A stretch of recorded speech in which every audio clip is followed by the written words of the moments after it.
Thanks for coming along this morning. We're launching today a new bill, the Assaults on Elderly Persons Bill.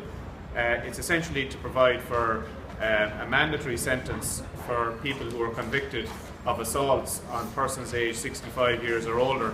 I think a day doesn't go by when we open the newspapers and we see reported in the newspapers an assault, or indeed a number of assaults, on elderly people within our communities. So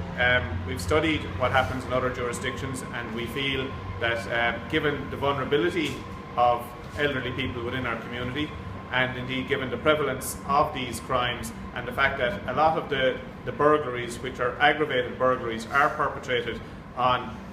our most senior citizens within our community, that it's high time that we introduced legislation which would provide for a minimum mandatory sentence of 3 years. So hopefully, when I move the bill in the Dáil today, that it will be debated at the earliest possible opportunity in Dáil Éireann, and we will be hopeful that on this occasion, unlike other bills which we've offered the government in a constructive approach to opposition, that they will seek to take this bill and that they will recognise the intent in it, and the fact that if a person is considering assaulting an elderly person, that the provision of a minimum mandatory sentence will act as an increased deterrent and will hopefully then, as a result, act as an increased protection